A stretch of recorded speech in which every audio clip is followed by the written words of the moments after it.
E premtja e fundit shënoi edhe nisjen e punës për ngritjen e institucioneve të reja të vettingut, që do të bëjnë kontrollin e figurës së gjyqtarëve e prokurorëve në vend.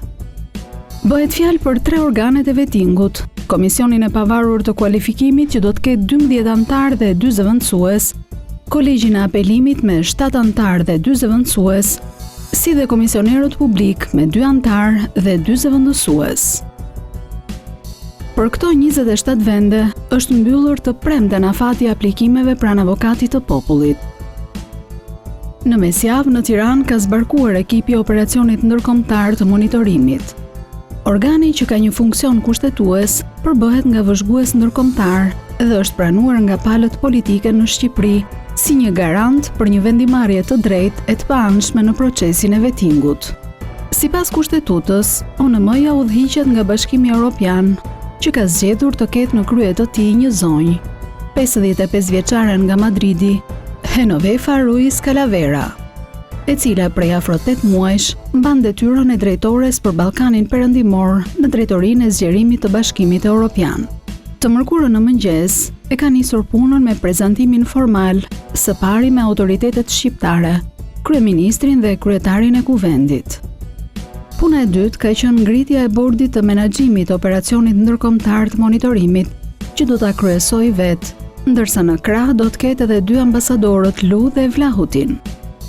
E më pas një prezantim për publikun, e përgatitur për reagime politike, por e vendosur për të mos lejuar devijimin e procesit nga askush. As a chair of the management board of the IMO, Si kryetare, unë ju mund t'ju siguroj se ONM-ja do t'i kryej detyrat e saj me profesionalizëm, pranë-shmëri dhe në përputhje me ligjin. And in accordance with the law. Spanjollja Calavera ka bërë të ditur se nuk do t'jetë një personazh mediatik, por do të fokusohet te kryerja e misionit monitorues e rekomandues, një proces delikat ku besimi i publikut tek drejtësia mbetet sfida në fakt për të gjithë aktorët, vendase të huaj.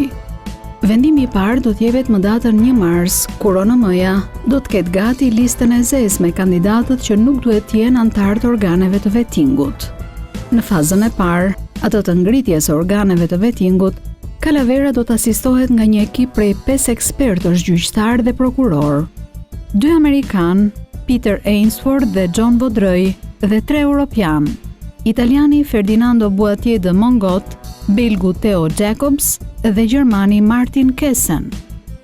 Këta janë 5 ekspertët afatshkurtër që do të asistojnë operacionin që prej datës 16 shkurt, kur sipas ligjit do të marrin nga avokati i popullit për shqyrtim listën e aplikantëve në fazën e parë për zgjedhjen e 27 personave, pjesë e 3 organeve të vettingut, që do të kontrollojnë rreth 800 gjyqtarë e prokuror në vend. Por operacioni ndërkombëtar i monitorimit po e nis punën në një situatë as pak të qetë mes aktorëve shqiptar dhe atyre ndërkombëtar, edhe pse ka pasur një votim unanim për paketën e ndryshimeve kushtetuese të reformës në drejtësi, një risi kjo për kuvendin, mosbesimi mes mazhorancës e opozitës, vetë mazhorancës, mes institucioneve e vetë ndërkombëtarëve ndaj disa palëve politike a institucioneve, bëjnë që mozaiku shqiptar të jetë i larmishëm dhe plot individualitete. Përplasja e fortë mes ambasadorit Lu dhe prokurorit të përgjithshëm 2 javë më herët tronditi publikisht, pasi është hera e parë që ndodh në 26 vjet, në një vend ku ambasadorët amerikan kanë qenë gjithnjë në krah të prokurorisë. Akuza publike ishte e fortë, ashtu si kundërpërgjigja. Shembulli më i fundit për këtë është veprimi i prokurorit të përgjithshëm të Shqipërisë.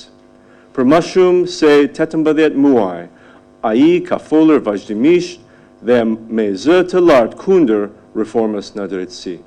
Ambasadorin takimet e shoqëruar nga presidenti Bankës Petroleum, kur ngriti sërish të një shqetësim, që ai vlerësonte se në rastin konkret prokuroria duhet pushonte hetimet për arsye se ngjarja ishte aksidentale, nëse për këtë fillimi e tij për këtë rast do të mëtonte imazhi i Shqipërisë duke ndikuar që biznesmenët e huaj të largoheshin nga vendi. Patëm një debat i gjatë lidhur me këtë problematikë Unë në cilësinë e prokurorit përgjithshëm, pranisëm të cilën ka qenë dhe pjesë e stafit tim drejtues së prokurorit përgjithshme, vajtë qëndrim që prokuroria do të vijojë hetimet lidhur me këtë rast.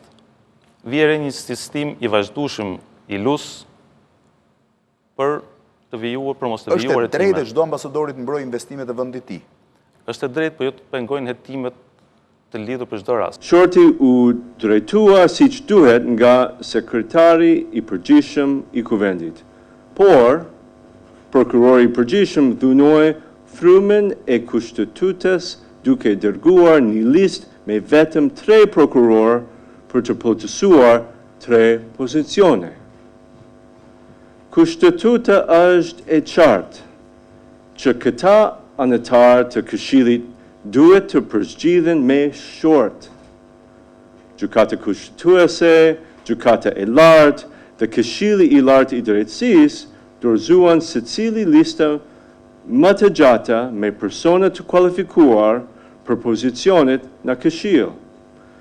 Në dalim me to, prokurori i përgjithshëm u zgjodhi vetë të 3 pozicionet e prokurorisë duke dërguar një listë me vetëm 3 emra, për zgjedhur pa transparencë për të plotësuar 3 poste. Në institucionin e prokurorisë përgjithshme ndodhet vetëm një prokurore që është me shkollën e magjistraturës. Njerëz dhe në prokuroritë e apelit ndodhen vetëm 2 prokuror magjistrat. Këto 3 prokurorë që plotësonin kriteret ligjore tashmë janë çuar në kuvendet. Pra ishin vetëm këto 3 emra?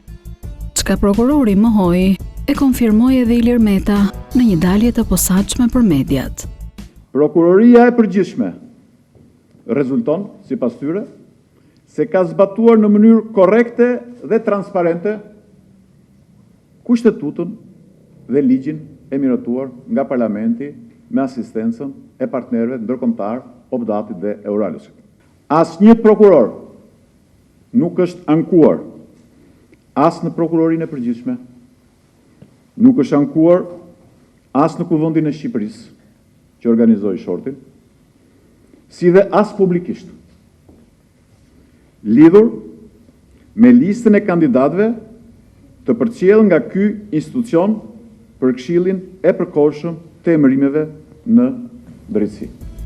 Ilir Meta i kujtoi ambasadorit se sovraniteti i institucioneve shqiptare nuk duhet as të vihet në diskutim. Absolutisht asnjë ambasador nuk mund të zëvendësojë institucionet e Shqipërisë, asnjë ambasadë nuk mund ta bëjë këtë gjë. Madje do të thoshë asnjë shtet nuk mund ta bëjë këtë gjë. Mandati i ambasadorëve është një mandat i përkohshëm, 3 deri në 4 vjet. Ndërsa reforma që ne duam të bëjmë praktikisht e drejtësisë është një reformë që do të ketë impakt për 20, për 30 vite të ardhshme. Interesante është se sulmi apo garancia për 3 kandidatët e propozuar nga prokurori i përgjithshëm nuk erdhi për kandidatët e tjerë, as si shqetësim nëse i plotësonin apo jo kriteret për të futur në shortin e Këshillit e Emërimeve në Drejtësi. Shorti i hedhur me 27 janar nga Kuvendi i Shqipërisë përzgjodhi 2 anëtar nga Gjykata e Lartë, por asnjëri prej tyre nuk e plotëson kriterin e përcaktuar në paragrafin D të nenit 221 të ligjit, i cili kërkon që magjistrati të ketë mbaruar shkollën e magjistraturës.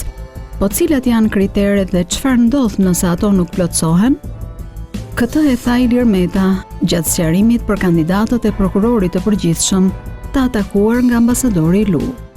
Theksojmë disa prej tyre, si ushtrimin e funksionit për të paktën 10 vjet, përfundimin nga magjistrati të ciklit të plot 4 ose 5 vjeçar të studimeve në drejtësi, përfundimin e shkollës së magjistraturës, vlerësimit të paktën shumë mirë në 2 vlerësimit e fundit etik dhe profesional e tjerë.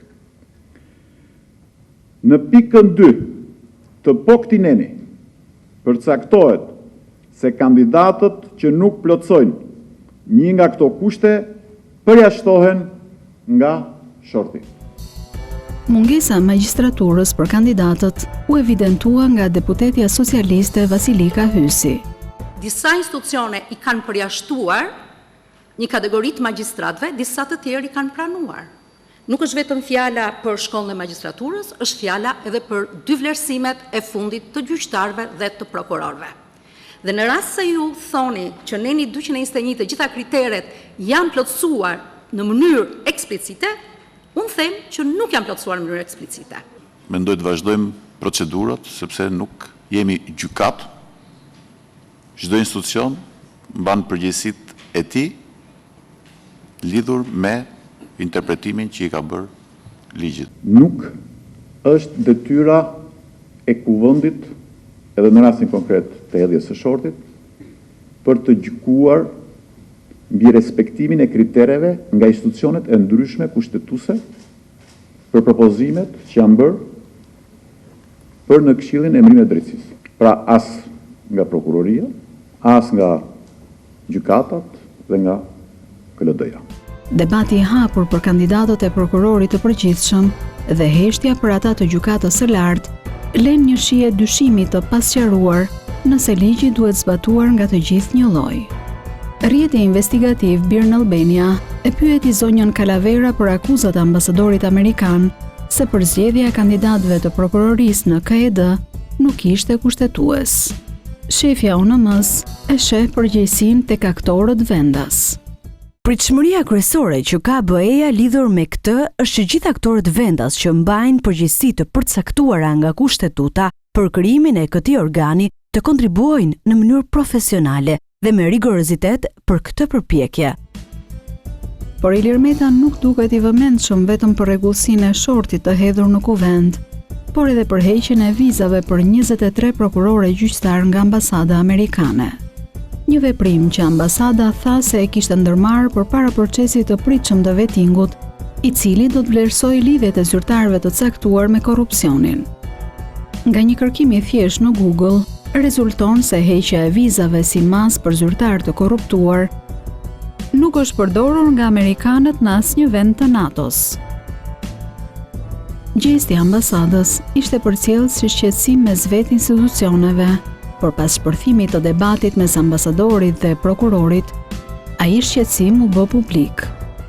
Presioni të ambasadës amerikane Ilir Meta i preu rrugën, duke bërë të qartë se nuk do të pranojë një proces paralel vettingu në zyrat e selisë diplomatike të rrugës së Elbasanit. Nuk do të ketë 2 procese vettingu. Dhe as 3 procese vettingu. Pra i proces vettingu i bërë nga seksioni konsullor i ambasadës amerikane, një proces vettingu i bërë nga seksioni konsullor i ambasadës gjermane, një nga i ambasadës greke, apo një nga i ambasadës italiane apo franceze. Do të ketë vetëm një proces vettingu që do të bëhet sipas institucioneve shqiptare, natyrisht me monitorimin e operacionit ndërkombëtar të monitorimit. Sovranitetin e vendimarrjes së institucioneve shqiptare u kujdes ta nënvizonte mirë dhe shefja UNM-s. Përgjatë procesit të vettingut, bordi i menaxhimit i ONM-s do të ruajë një rol mbikëqyrës dhe koordinimi për këto përpjekje monitorimit të komunitetit ndërkombëtar. Pra më lejoni që të theksoj qartë se operacioni ndërkombëtar i monitorimit po kryen një monitorim të fuqishëm të procesit të vettingut, por ai nuk merr vendime ekzekutive. Të gjitha vendimet përfundimtare në këtë proces do të takojnë autoriteteve shqiptare dhe kështu duhet të bëhet. Por veprimi i ambasadës me heqjen e vizave, dukshëm nuk i kishte pëlqyer Ilir Metës dhe këtë e tha qartë. Ambasada mund të heqë vizat gjithë prokurorëve, gjithë gjyqtarëve, por kjo nuk do të thotë që është e mjaftueshme për t'i përjashtuar nga sistemi në rast se nuk do të paraqiten prova të rëndësishme dhe serioze gjatë procesit vettingut. Ilir Meta rrëfeu se kishte pasur ankesa nga institucionet e prekura nga ky veprim i ambasadës amerikane. Letra e prokurorit të përgjithshëm nuk kishte qenë e vetmja. Edhe prokurori Aroven Agashi, tashmë antare e Këshillit të Emërimeve në Drejtësi, i ka përcjellë në një letër Ilir Metës shqetësimin për heqjen e vizës. Ka marrë letër tjetër nga zonja në fjalë dhe kam takuar për herë të parë në jetën time zonjën në fjalë për të kuptuar se çfarë kishte ndodhur. Jam habitur nga ajo që kam dëgjuar, por nuk kam ndërmend të bëj komente për këtë çështje. Edhe kryetari i gjykatës kushtetuese i kishte dërguar një letër Ilir Metës si të tjerët, duke kërkuar solidaritet institucional. Jo vetëm ajo, por edhe titullar të tjerë, si kurse është rasti i antarëve të gjykatës kushtetuese, se ka marrë letër dhe nga kryetari i gjykatës kushtetuese, kështu me radhë. Përpasoj, Ilir Meta u shfaq si garanti publik se procesi i vettingut do të kryhej nga institucionet shqiptare. Që gjithë prokurorët dhe gjithë gjykatësit që janë të ndershëm, mos kenë shqetësim fare, as nëse kanë vizë, as nëse u hiqet viza, vazhdojmë punën. Kryeministri i vendit nuk u përfshi në këtë debat, edhe pse përfaqëson institucionin më të lartë ekzekutiv, por foli me gjuhën e një ndërkombëtari. Vettingu nuk është as për mua, as për ambasadorin amerikan, as për prokurorin e përgjithshëm, as për një X apo një Y tjetër.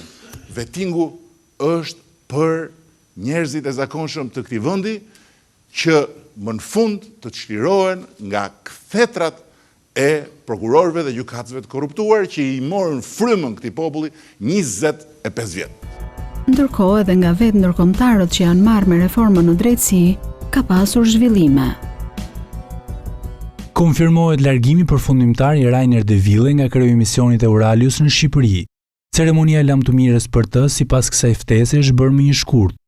Por e vërteta është që De Ville u largua nga kryesimi i misionit, që kur doli skandali i keqpërkthimit deri në tjetërsim të disa momenteve thelbësore të ligjit të vettingut dhe kushtetutës që u dërgua në versionin anglisht në Komisionin e Venecias. Gjykata kushtetuese mori draftet e Euralius dhe i dërgoi në Venecia dhe pas konstatimit të opozitës, kushtetuesja u detyrua të rindërtoi ligjin me përkthim të saktë në Venecia para se të merrej mendimi i tij. Aso kohë media konfirmoi përmes burimeve të saj se kreu i Euralius ishte shkarkuar, por delegacioni përgënjeshtroi lajmin duke thënë se De Ville ishte me lejë. Në këtë panoramë, ambasadori i Bashkimit Evropian në Tiranë, tani edhe antare e bordit të menaxhimit të operacionit ndërkombëtar të monitorimit, ka dhënë mesazhin e parë se ky nuk do të jetë një proces i lehtë. Do të ketë kundërshtim të vazhdueshëm dhe të pakëndshëm nga ata që janë të veshur me interesa. Do të jetë e vështirë, por do të bëhet. Kjo është e sigurt. Besimin, zonja Vlautin e mbështet tek rritja e pritshmërive publike për këtë proces, sipas sondazheve të Bashkimit Evropian. Ndërsa publiku asnjëherë nuk ka qenë pengesë për asnjë lloj procesi në Shqipëri, në ajër kanë mbetur akuzat e forta të para 2 javëve, sqarimet e njërës palë dhe heshtja e palës tjetër. E ky nuk është një fillim transparent i procesit, ndërsa presim të shohim vazhdimin. Çështja e trafikut në një qytet për 1 milion banor, që është bërë për 200.000, s'ka për të zgjidhur ndonjëherë. Pra nuk do kemi kurrë trafikun perfekt. Ka shumë njerëz cilët sigurisht asnjëherë nuk kanë një fjalë të mirë për të thënë. Kështu që jam i sigurt që edhe pas kësaj fjalie time do thonë, po pse më keq për fasada jemi ne, por ne na duhet kjo dhe ajo. Qyteti ka nevojë edhe për hijeshi, edhe për estetik. Njerëzit nuk jetojnë vetëm nga buka, po të jetë për bukë. Bashkia i ka hapur disa qendra sociale, ku secili mund të hajë bukë, mund të hajë mish, mund të hajë supë, mund të hajë fruta, mund të hajë ëmbëlsirë, falas. Osman. Po, zoti Berisha, Zonja kryesuese e seancës. Zonja... Po, zoti Berisha, e keni të hapur. Zoti Dogjani ju tërheq vërejtjen. Zoti Dogjani ju tërheq vërejtjen. Zoti Dogjani ju tërheq vërejtjen për them.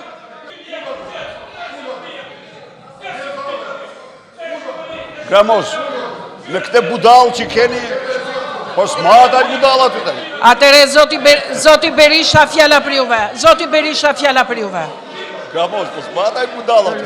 Lëre të flas.